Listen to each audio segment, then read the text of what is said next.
आज का जो लेक्चर है ये पूरा जो आपका टॉपिक है ना, पूरा यूनिट जो है सॉफ्टवेयर कंसेप्ट उसका रिवीजन, ठीक है। हर एक ने, मुझे लगता है हर किसी ने पूरा यूनिट जो है वो क्लियर किया है। उसका जो जितने भी क्लासेस है वो आप लोगों ने दिए हैं, तो उसको मैं आज पूरे से एक फर्स्ट से लेकर एंड तक उसको हम रिवीजन करेंगे, ठीक है। किसी को कोई मसला तो नहीं है? ठीक है, हर एक ने हर कोई क्लास दिया है एक्सेप्ट यू, आपने कुछ ही दिया है। तो जितने भी लेक्चर्स आए इसमें उसका एक एक करके हम रिवीजन करेंगे पूरे यूनिट का, ताकि अगर किसी जगह पर किसी को कोई सुनने समझने में मसला होगा वो क्वेश्चन रेज करेगा। आप बेटा यहाँ पे भेजो इस शेयर पर बैठ, ठीक है। तो सबसे पहले हमने क्या पढ़ा है, डेफिनेशन ऑफ द सॉफ्टवेयर। आपके चैप्टर में, आपके यूनिट में, आपके सिलेबस के हिसाब से सॉफ्टवेयर कंसेप्ट, ये शायद थर्ड यूनिट, ठीक है। इसमें पहला जो सब टॉपिक दिया हुआ है वो दिया हुआ है what do we mean by the software. Software का मतलब क्या है और डिफरेंट टाइप्स ऑफ सॉफ्टवेयर। तो सॉफ्टवेयर, कंप्यूटर सॉफ्टवेयर जितने भी हैं, हम अगर सॉफ्टवेयर को अच्छे से आपने पढ़ा होगा तो मेरे ख्याल से आपको क्लियर होगा ये कि सॉफ्टवेयर का मतलब क्या है। What do we mean by software? What is software?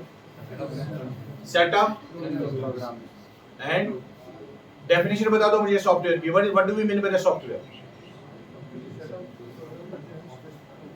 What is software?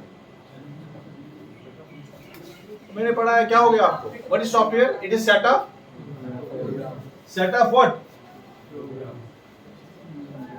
Software is the set of instructions, data or the programs which are used by the computers to execute specific tasks.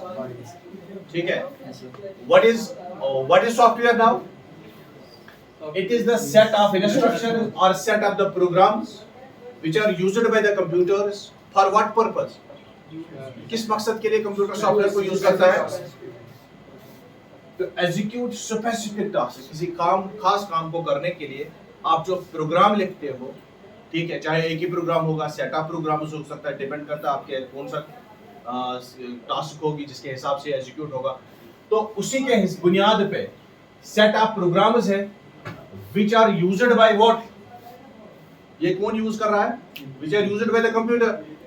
किस मकसद के लिए? To execute a specific task, and that very set of programs are called as the. You can also say it is the opposite of hardware, isn't it? Software क्या है? Hardware का opposite है, which describes the physical aspect of the computer. Software is the generic term which refer to the application and programs that run on the device. ठीक है? तो यहाँ पर अगर आप अच्छे से गौर से देखोगे तो ये बिल्कुल opposite है हार्डवेयर का, जो फिजिकल एंटिटी है। लेकिन मैंने यहाँ पर एक जगह लिखा था, the software was it is the variable part of the software. It can be thought as variable part of the computer, while as hardware is the invariable. आपके सॉफ्टवेयर में हम डिफरेंट टाइप्स ऑफ, कभी कभार updations भी ले आते हैं, कभी कभार हम उसमें थोड़ी सी डिलीशन भी करते हैं, एडिशन भी करते हैं, तो it is the variable part of the computer, is it सो? तो ये जेनरिक टर्म है, जिसमें क्या होते हैं, एप्लीकेशन के सॉफ्टवेयर भी आते हैं, इसमें क्या आते हैं, सिस्टम सॉफ्टवेयर भी आते हैं, ठीक है। तो ये था पूरा इसका सॉफ्टवेयर। तो उसके बाद हमने क्या पढ़ा है?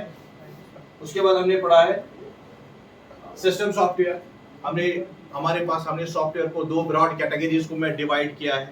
Number 1 is system software and number 2 is application software. System software आपने पढ़ा है, system software is that very computer software which are running on the computer software and hardware. It manages the interaction between the hardware and the software. जो interaction hardware और software के बीच में जो interaction होता है, जिसको वो मैनेज करता है, वो हमारा कौन सा कहलाएगा? System software, is it so? In simple terms, it checks and manages the flow of the data between the user and the computer hardware. Flow, it manages the flow between the user and the computer. That comes under the special category that is called as the system software. तो software को हमने दो broad categories में divide किया, एक system software और दूसरा कौन सा सॉफ्टवेयर हमारे पास? Application software. और फिर हमने सिस्टम सॉफ्टवेयर की डेफिनेशन देख ली कि सिस्टम सॉफ्टवेयर एक special type of the software होता है which are used by the computer for running the computer software and the hardware. Computer के सॉफ्टवेयर और हार्डवेयर को रन करने के लिए सिस्टम सॉफ्टवेयर होता है। उसके बाद सिस्टम सॉफ्टवेयर को हमने ब्रॉडली कैटेगराइज किया into 2 groups, that is operating system and operating system और क्या क्या दिया उसमें? सिस्टम सॉफ्टवेयर में operating system, utility system, utility software and device driver है। ठीक है, नंबर पहला हमने पहले देखा है कि सिस्टम सॉफ्टवेयर क्या होता है। उसके बाद ऑपरेटिंग सिस्टम इसी में सिस्टम सॉफ्टवेयर ही, उसके बाद यूटिलिटी सॉफ्टवेयर है और तीसरा हमारा डिवाइस सॉफ्टवेयर। ठीक है, डिवाइस ड्राइवर्स है। तो ऑपरेटिंग सिस्टम में आपने अच्छे से पढ़ा है ऑपरेटिंग सिस्टम क्या होता है। उसके बाद need of the operating system हमने पढ़ा, why do we need operating system. उसके बाद हमने फंक्शंस ऑफ ऑपरेटिंग सिस्टम पढ़े। तो नीड हमने पढ़ा है कि ऑपरेटिंग सिस्टम क्यों जरूरी है। अगर आपको याद होगा तो नीड में हमने देखा था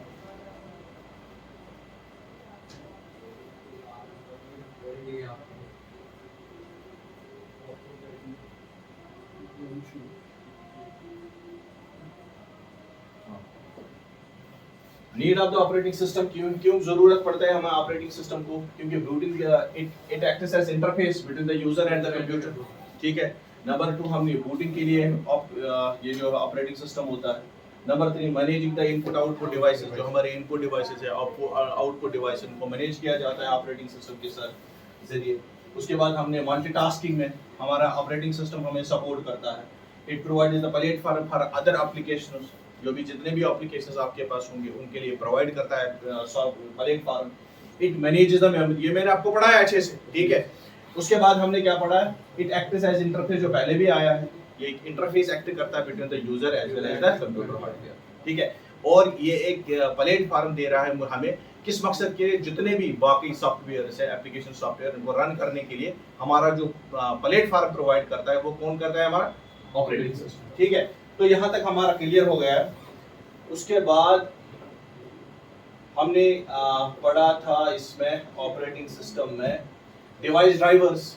हमने डिवाइस ड्राइवर क्या होते हैं? Specialized type of the software that control the specific hardware, जो किसी पर्टिकुलर हार्डवेयर को कंट्रोल करता है, जिसको हम कहते हैं डिवाइस ड्राइवर। फॉर एग्जांपल आपने प्रिंटर ऐड किया है अपने सिस्टम में, प्रिंटर डाला तो उसका डिवाइस ड्राइवर आपको लोड करना ही करना है। कोई कैमरा, अगर आपने इसमें कुछ डिवाइसेस है हमारे पास जो प्लग एंड प्ले होते हैं, लेकिन सारे के सारे नहीं होते। बहुत सारे डिवाइसेस का हमने ड्राइवर इंस्टॉल करना पड़ता है या ऑलरेडी इंस्टॉल होता है आपके सिस्टम पे, तो वो सारे के सारे किस जुमरे में आते हैं? Device drivers. डिवाइस ड्राइवर ये आपने पढ़ा है अच्छे से। तो डिवाइस ड्राइवर क्या होता है? It is specialized type of, जैसे स्पेशलाइजेशन होती है अलग किस्म का, एक पर्टिकुलर डिवाइस को कंट्रोल करने वाला जो सॉफ्टवेयर हमारे पास होता है उसको हम क्या कहते हैं? Device driver. क्या कहेंगे? Device driver. जैसे हमारा ग्राफिक्स कार्ड है उसका अपना डिवाइस ड्राइवर है, जैसे हार्ड डिस्क है इसका डिवाइस ड्राइवर है, प्रिंटर है, साउंड कार्ड है, कीबोर्ड वगैरह, इनके अपने डिवाइस ड्राइवर ऑपरेटिंग सिस्टम में मौजूद होते हैं। क्लियर? ऑपरेटिंग सिस्टम ऐसे फिर निकाल दिया हमने किस चीज को? डिवाइस ड्राइवर को। तो डिवाइस ड्राइवर कौन से सॉफ्टवेयर होते हैं? आप special type of the software, या we can say specialized software. किस मकसद के लिए होते हैं ये? किस मकसद के लिए? किसी पर्टिकुलर हार्डवेयर को कंट्रोल करना। ठीक है, किसी पर्टिकुलर हार्डवेयर के लिए इंटरफेस बनाना ताकि वो इंटरेक्ट करे, आप इंटरेक्ट करोगे फिर सिस्टम के साथ। उसके बाद some drivers are manually installed by the user while some you have to, कुछ मैन्युअली आपको करना पड़ता है, कुछ ऑटोमेटिकली आपके सिस्टम पे होते हैं ऑपरेटिंग सिस्टम में, लेकिन कुछ हमने मैन्युअली इंस्टॉल करने पड़ते हैं। उसके बाद हमने पढ़ा है लैंग्वेज ट्रांसलेटर। ठीक है, अच्छे से पढ़ा है सबों ने। लैंग्वेज ट्रांसलेटर में क्या होता है? What are language translators? Language translator, these types of the system software in the computer convert the machine language into the memory-able language। क्योंकि हम डे टू डे लाइफ में जितनी डेवलपमेंट कंप्यूटर साइंस में हुई है, क्या किया हमने, हमारा जो इंटरेक्शन है कंप्यूटर के साथ वो हमने आसान कर दिया। पहले हाई लेवल लैंग्वेज में हमने प्रोग्राम्स लिखने पड़ते थे ताकि हम कंप्यूटर के साथ इंटरेक्ट करें, लेकिन बाद में हमने क्या कर दिया? हमने अपनी सहूलियत के लिए हाई लेवल लैंग्वेज का इस्तेमाल किया है। उन हाई लेवल लैंग्वेजेस को हमने, जो हमारी इंग्लिश लैंग्वेज है, हम उसमें से आराम से वो वाला प्रोग्राम लिखते हैं। कुछ सिंटैक्स में, कुछ ग्रामेटिकल, कुछ ग्रामर को फॉलो करने के बाद एक छोटा सा प्रोग्राम बनता है, लेकिन उसको ट्रांसलेट करने के लिए हमारे पास होना चाहिए जरूरी कौन सा? Language translator. ठीक है, जो उसको कन्वर्ट करता है किस कोड में? मशीन कोड में, और फिर वही मशीन कोड रन होता है। तो ये भी आते हैं सारे हमारे किस में? System software. तो सिस्टम सॉफ्टवेयर में पहले आपने देखा, सिस्टम सॉफ्टवेयर में पहला कौन सा है? हमारा ऑपरेटिंग सिस्टम। दूसरा कौन सा है? Device driver. तीसरा कौन सा है? आप लैंग्वेज लैंग्वेज ट्रांसलेटर। उसके बाद चौथा हमारा है utility. Utility software is a type of the software that is designed to help the user to manage, maintain and optimize the computer system. Computer system को मैनेज करना, कंप्यूटर सिस्टम की efficiency को बढ़ा देना, कंप्यूटर सिस्टम को maintain करना। जितने भी हमारे पास डिवाइसेस मौजूद है, हमारा सिस्टम है, हम अगर चाहते हैं कि उसकी एफिशिएंसी बढ़ जाए, वो मेंटेन रहे हमारा सिस्टम, तो हम अलग किस्म के सॉफ्टवेयर उसमें इंस्टॉल करते हैं, लेकिन वो डिफरेंट होते हैं, बिल्कुल डिफरेंट। उनको हम किस जुमरे में ले आते हैं? जैसे हमारा एंटीवायरस है, ये तो ऑपरेटिंग सिस्टम के साथ तो आपको नहीं मिलेगा, मत मिलेगा। तो इसकी मदद से आप क्या कर सकते हो? एंटीवायरस से आप अपने सिस्टम को महफूज रख सकते हो, ताकि कोई वायरस, कोई मैलिशियस सॉफ्टवेयर आपके सिस्टम पे अटैक ना करे। ठीक है, तो ये वाले जो है एंटीवायरस वगैरह, ये किस में आते हैं? यूटिलिटी सॉफ्टवेयर में। इसके अलावा हमने क्या पढ़ा था इसमें? विंडोज डिफेंडर है, ये भी आता है किसमें? क्विक हील है, ये एंटीवायरस है, ये आते हैं सारे यूटिलिटी सॉफ्टवेयर में। तो यूटिलिटी सॉफ्टवेयर का काम क्या है? यूटिलिटी सॉफ्टवेयर का काम क्या है? It increase the efficiency of your system. You are going to maintain your computer, you are going to optimize. ठीक है, अपने सिस्टम को ऑप्टिमाइज करना। It includes wide range of tools and applications that perform specific tasks to improve the performance, security and functionality of the computer system. आपके computer system की performance को increase करना, computer system की security को, computer system की functionality को improve करने के लिए हम specialized type of the software install करते हैं, which comes under the special category that is called as the utility software। ठीक है, तो सबसे जरूरी पार्ट जो है वो ऑपरेटिंग सिस्टम का होना जरूरी है। ऑपरेटिंग सिस्टम का होना बहुत जरूरी है। ऑपरेटिंग सिस्टम के बगैर तो हम सिस्टम चला ही नहीं सकते, क्योंकि वही पूरा संभालता है, पूरे हार्डवेयर को वही संभाल लेता है। लेकिन उसके साथ साथ कुछ हम ऐसे भी चीजें ऐड करते हैं जिससे हमारे सिस्टम की क्या बढ़ जाए? एफिशिएंसी बढ़ जाए, सिक्योरिटी बढ़ जाए। ठीक है, या हमारे सिस्टम की परफॉर्मेंस बढ़ जाए, हमारे सिस्टम की फंक्शनलिटी बढ़ जाए, तो वो भी आते हैं हमारे सिस्टम सॉफ्टवेयर के ही जुमरे में। जैसे हमारे पास कौन से है? Utility software. क्लियर हुआ? यूटिलिटी सॉफ्टवेयर से पहले हमने पढ़ा था कौन? Device driver. वो भी जरूरी है कि नहीं है? देखो मैं यहाँ अगर बना दूंगा, मैं आपको कहता हूँ सिस्टम सॉफ्टवेयर। सिस्टम सॉफ्टवेयर के बाद हमने क्या पढ़ा? Operating system. ऑपरेटिंग सिस्टम के बाद यहाँ पर आता है डिवाइस ड्राइवर। डिवाइस ड्राइवर से उसके बाद कौन आते हैं? लैंग्वेज ट्रांसलेटर, लैंग्वेज, और क्या आता है? Utility software. ठीक है, ये कुछ, लेकिन यूटिलिटी सॉफ्टवेयर, इसका यूटिलिटी का मकसद क्या है? आपकी आप एंटीवायरस रखो अपने सिस्टम में, ठीक है, नहीं रखो तो कोई मसला नहीं है, आपका सिस्टम तो काम करेगा। हाँ, उसकी स्पीड लो आ जाएगी, उसकी सिक्योरिटी का मसला आ जाएगा। ठीक है, वो उतना मैनेज नहीं होगा, उतना मेंटेन नहीं होगा जितना आप चाहते हो। उसमें किसी भी वक्त कोई भी वायरस अटैक कर सकता है। अगर आपके पास, या बहुत सारे हैं हमारे पास यूटिलिटी वायरस, ये सिर्फ एंटीवायरस नहीं है। जैसे डिस्क क्लीन अप टूल है, अनवांटेड फाइलें जो हमारी सिस्टम में होते हैं हम अक्सर बेशतर रिमूव करते हैं अपने सिस्टम में, ये भी आते हैं यूटिलिटी सॉफ्टवेयर। ठीक है, उसके बाद आपने पढ़ा है डिस्क डिफ्रैगमेंटर, या हमारे पास है फाइल कंप्रेशन सॉफ्टवेयर। ये किस मकसद के लिए है? फाइल कंप्रेशन सॉफ्टवेयर कंप्रेस करते हैं अपने फाइल्स को, ठीक है, उसका साइज कम करें ताकि आपका मेमोरी जो है वो बच जाए। या दूसरा है file encryption software, security purpose के लिए आपकी फाइल को एनक्रिप्ट करता है किसी अलग फॉर्मेट में, ठीक है, ताकि आपके सिस्टम जो फाइल जो है वो सिक्योर रह जाए। तो ये सारे किस जुमरे में आते हैं? Utility software. ठीक है, अगर आप उनको इंस्टॉल करते हो, वेल एंड गुड, नहीं करते हो कोई मसला नहीं है, लेकिन अगर करते हो तो बेहतर है, क्योंकि आपके सिस्टम की परफॉर्मेंस बढ़ जाएगी, आपके सिस्टम की सिक्योरिटी बढ़ जाएगी, आपके सिस्टम की मेंटेनेबिलिटी बढ़ जाएगी। ठीक है, उसके बाद यहाँ पर सिस्टम ऑप्टिमाइजर होते हैं। These are the tools that can improve the computer's performance by optimizing system setting, removing unnecessary files and programs, and managing the system resources. ठीक है, ये भी किस जुमरे में आता है? यूटिलिटी में। दूसरा बैकअप एंड रिकवरी सॉफ्टवेयर, ये भी आता है किसमें? Utility software. ये आपने अच्छे से पढ़ा है, हर एक ने क्लास अटेंड किया है। आगे बढ़ते हैं, और उसके बाद हमने पढ़ा है एप्लीकेशन सॉफ्टवेयर। एप्लीकेशन सॉफ्टवेयर क्या होते हैं? That kind of the software that has specific function for the end user. वो सॉफ्टवेयर्स जिनकी एक स्पेसिफिक फंक्शन होती है, किसके लिए? एंड यूजर की। ठीक है, फॉर एग्जांपल आपके मोबाइल में ट्रू कॉलर है, व्हाट इज दैट? उसका एक अलग काम है, क्या काम है उसका? To get the details of the caller, is it so? You are installing the Truecaller in your mobile phone, and what is the purpose of Truecaller? it is the purpose of the Truecaller is to get the details of the caller. तो ये जो है ये किस जुमरे में आता है हमारे एप्लीकेशन सॉफ्टवेयर। जैसे हमारा व्हाट्सएप है, उसका एक स्पेशल काम है। क्या काम है उसका? कम्युनिकेशन के लिए हम इस्तेमाल करते हैं अपने फाइल्स को, अपने वीडियोस को, अपने ग्राफिक्स को सेंड करने के लिए। तो ये सारे के सारे आते हैं किसमें? एप्लीकेशन सॉफ्टवेयर में। एप्लीकेशन सॉफ्टवेयर, हाँ, इसका शॉर्ट फॉर्म भी हम एफबी बताते हैं ना। It is special kind of the software which are used to perform specific functions by interacting directly with it. The sole purpose of the application software is to aid the user in doing specific tasks. किसी खास काम को करने के लिए जो हमारी मदद करता है वो हम अलग जुमरे में ले आते हैं एप्लीकेशन सॉफ्टवेयर। क्लियर हो गया? ठीक है। तो उसके बाद जैसे हमारे वेब ब्राउजर है, Firefox web browser. What is web browser? It comes under the category of application software. क्यों? इसके जरिए आप क्या करते हो? एक स्पेसिफिक काम करते हो। क्या करते हो? Searching.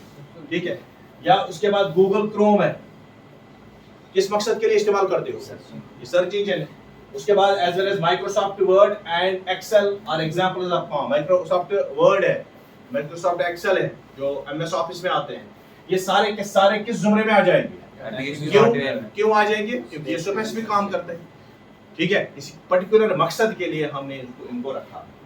It also includes smartphone apps, WhatsApp, Telegram, as well as the games जैसे कैंडी क्रश खेलते हो, सेगा लोडू, ठीक, ये सारी की सारी जैसा गेम्स खेलते हो, कैंडी क्रश वगैरह खेलते हो अपने मोबाइल फोन पे, WhatsApp, या दूसरा होता है हमारा क्या बोलते हैं उसको हम, टेलीग्राम।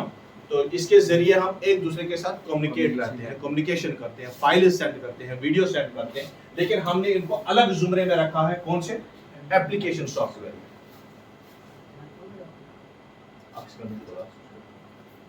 ठीक है, ये क्लियर हो गया?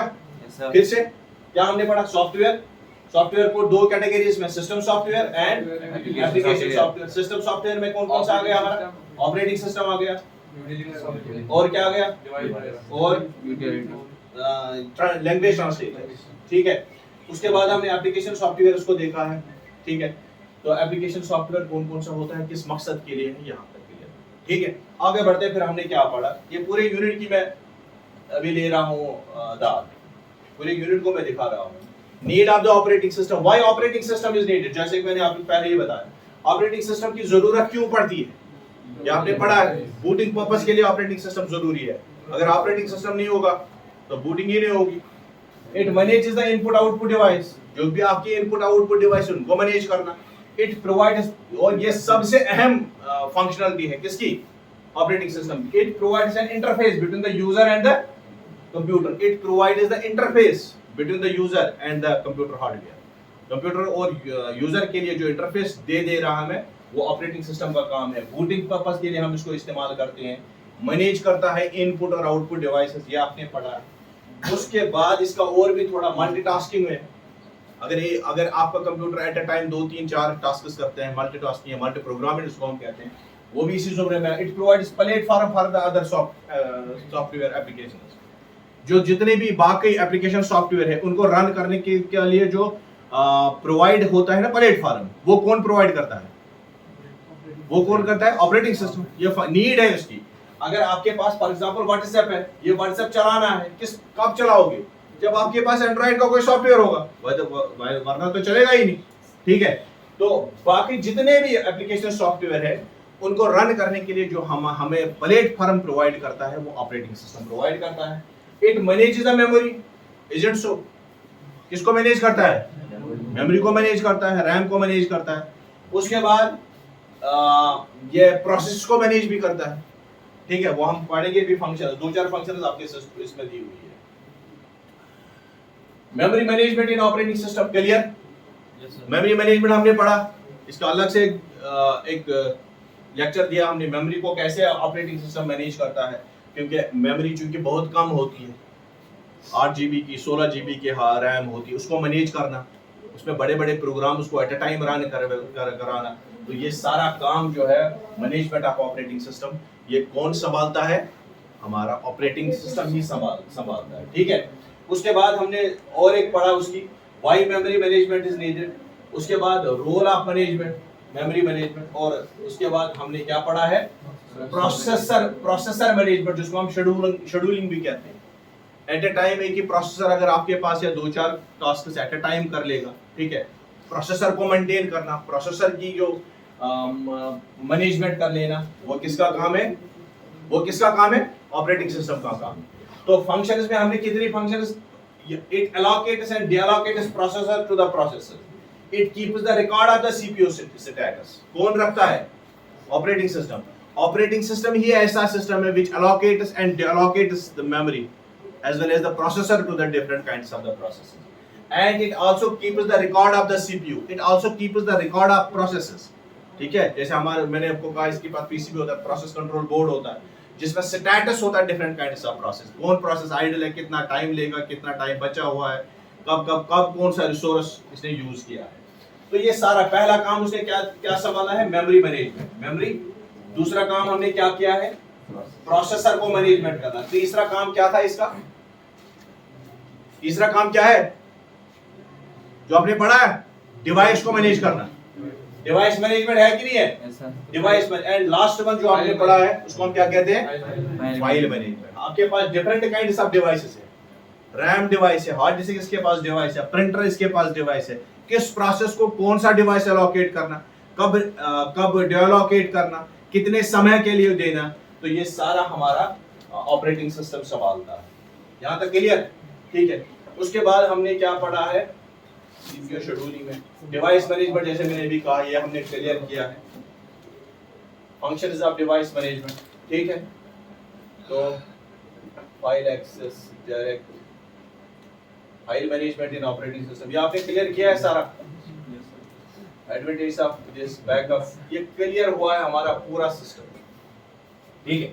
उसके बाद हम कहां पे आ गए? उसके बाद सॉफ्टवेयर क्लियर हो गया। उसके बाद हम कहां पर पहुंचे थे? लैंग्वेज पे।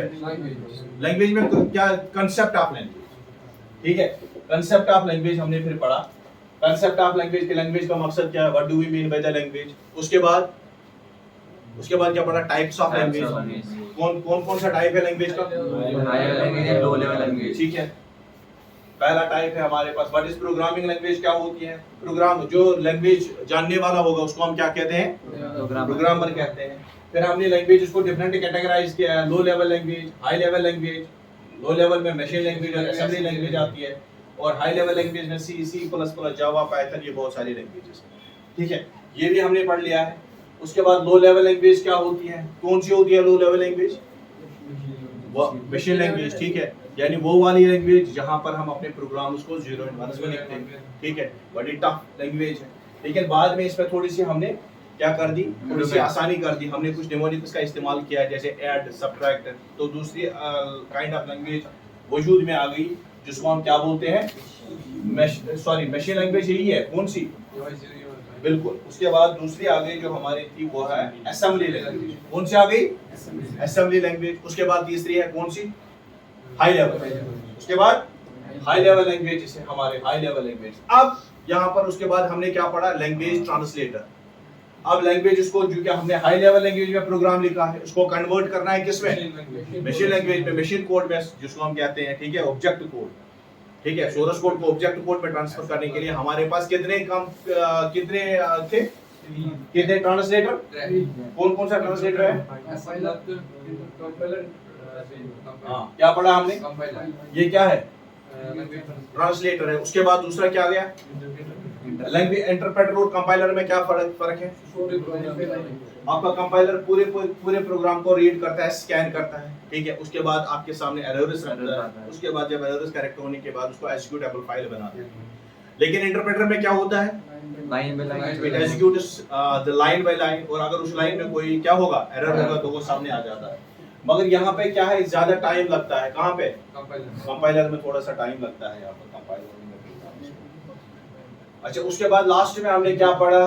Need of the interpreter. क्यों आपने इंटरप्रेटर की जरूरत पड़ी? अगर हमारे पास कंपाइलर ऑलरेडी मौजूद पड़ा है, बड़े प्रोग्राम, ठीक है। बड़े प्रोग्राम को स्कैन करने में, ट्रांसलेट करने में हमें वेट करना पड़ता था।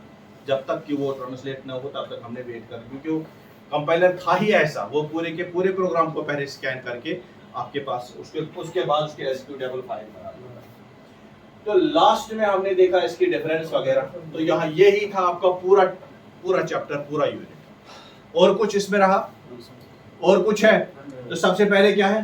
डेफिनेशन ऑफ सॉफ्टवेयर, उसके बाद टाइप्स ऑफ सॉफ्टवेयर, उसके बाद नीड ऑफ सॉफ्टवेयर, उसके बाद क्या है? Functions of operating system. तो फंक्शंस में से चार फंक्शंस दिए।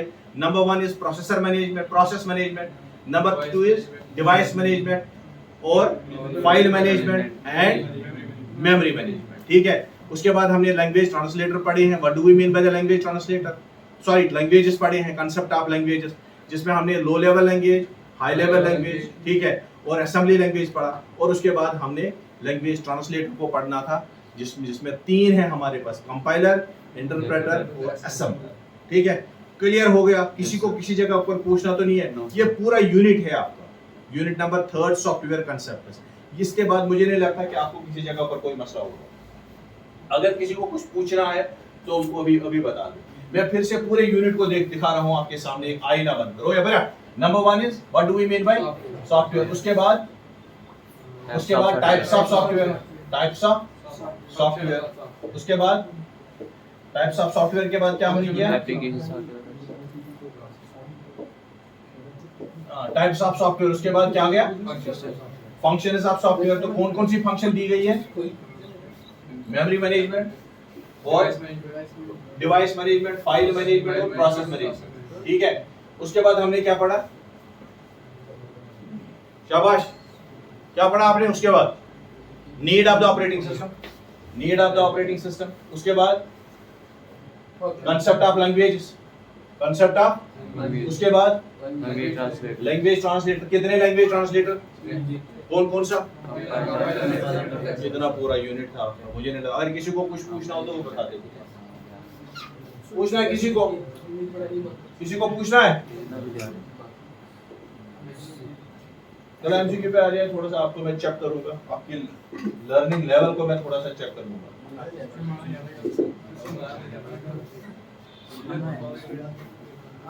The following instruct is the computer hardware part to how to computer hardware part to do. Yes.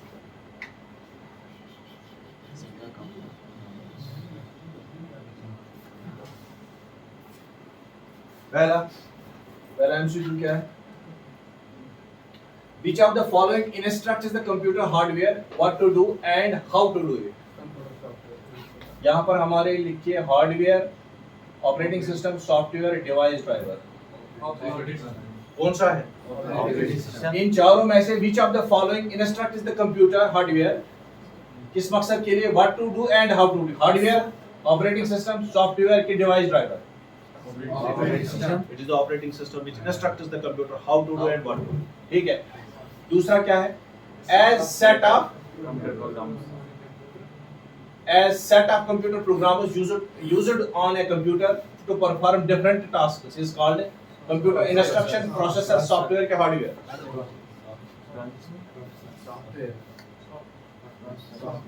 what set of computer programs क्या है? तो हार्डवेयर किसे बताया था? जाहिर सी बात है। Which software is used to manage and control the hardware of components and allows interaction between the hardware and the other different types of the software? बोलो। Which software is used to manage what? To manage the controller, to manage and control the hardware and components and allows interaction। तो जाहिर सी बात है application तो नहीं है, utility तो नहीं है, ऑपरेटिंग सिस्टम ऐसे सिस्टम सॉफ्टवेयर। क्लियर हो गया यहाँ तक? वो क्लियर? आगे बढ़ते। पर्दा है,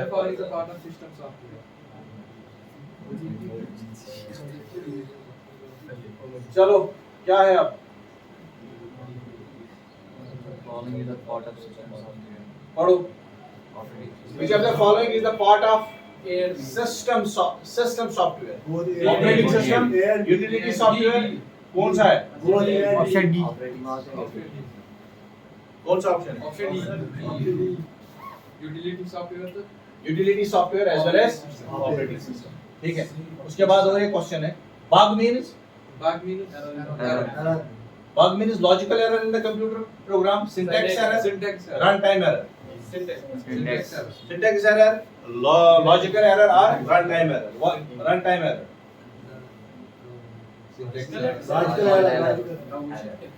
Software program developed by the developed for performing particular task related to managing computer source is called a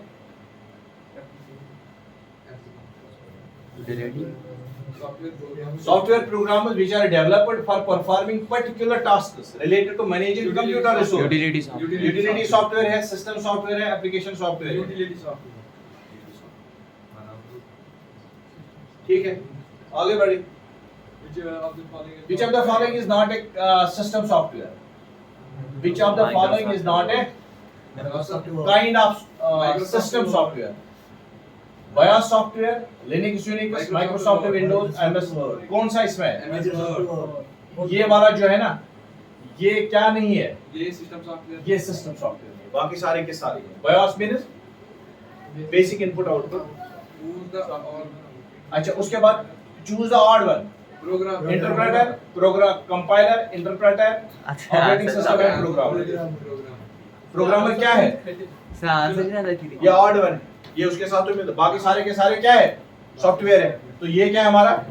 ये प्रोग्रामर है, उसको जो जिसके जो प्रोग्राम्स के जो सॉरी लैंग्वेजेस के मदद से कोई प्रोग्राम बनाता है. What is the full form of GUI? Graphical user है कि ग्राफिकल यूनिवर्सल इंटरफेस की general unity what is that? सही छो एक GUI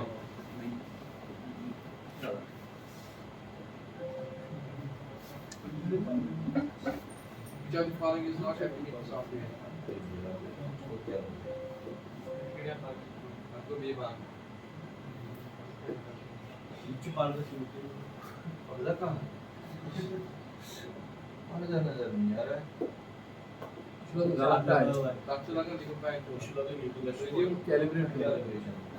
हाँ, अब बोलो मुझे. which of the following is not application software application software is developed to accomplish what? Application software को बनाया जाता है किस मकसद के लिए? Real world task operating system computer. जाहिर सी बात है, ये रियल मकसद है ना. मैसेज को भेजना एक जगह से दूसरी रियल वर्ल्ड टास्क है, जैसे हमारे पास होता है. अब Microsoft Word Microsoft Excel and Google Docs are examples of what? application software ये एप्लीकेशन सॉफ्टवेयर की है ना, डी एप्लीकेशन सॉफ्टवेयर. ठीक, क्लियर? आगे बढ़े. अच्छा, चलो यहाँ देखो. Which utility software helps to protect the computer system from virus and prevent the computer system? What is that? Antivirus. Antivirus. Which utility software or program is used to reduce the size? file com कौन सा है इसमें? file com दोनों का देखिए. file com आप देखो यहाँ. which among the following is not Which among the following is not a type of utility software? इसमें utility software कौन नहीं है? Antivirus, firewall, DISC, MS-DOS. MS-DOS. Microsoft ने डिस्क ऑपरेटिंग सिस्टम, ये ऑपरेटिंग सिस्टम है, ये यूटिलिटी सॉफ्टवेयर नहीं है. यूटिलिटी सॉफ्टवेयर वो है जो जिसकी मदद से आप अपने सिस्टम की एफिशिएंसी, सिक्योरिटी को बढ़ाओगे. ठीक है. what are the What are the main functions of system? Data recovery, backup, virus protection के all of the above. all of them ठीक है. और what are the main functions what are the main functions of system utility? all of them This and all of them. Clear? all of them ठीक है. आज के लिए काफी. अब कल इंशाल्लाह दूसरा यूनिट होगा, तीसरा नहीं चौथा है, programming फोर्थ यूनिट है कल से. पहले आपने पढ़ा कौन सा? Binary number system. उसके बाद हमने क्या पढ़ा है? Computer fundamental. तीसरा हमने पढ़ा सॉफ्टवेयर कंसेप्ट्स. अब चौथा है प्रोग्रामिंग मेथडोलॉजी. ठीक है. उसके बाद हमने प्रोग्रामिंग करनी है. तो प्रोग्रामिंग को करने से पहले हमने पता होना चाहिए प्रोग्राम कैसे करती है. ठीक है. प्रोग्रामिंग के बारे में जितने भी रूल्स वगैरह हैं वो हमारे आते हैं किसमें? प्रोग्रामिंग मेथडोलॉजी में. उसके बाद यूनिट है तो छोटा सा यूनिट 5-8 दिन लगेंगे टोटल. तो उसके बाद हम सी पाइथन पे आ जाएंगे. डन. धन्यवाद. There is zero. बस जिस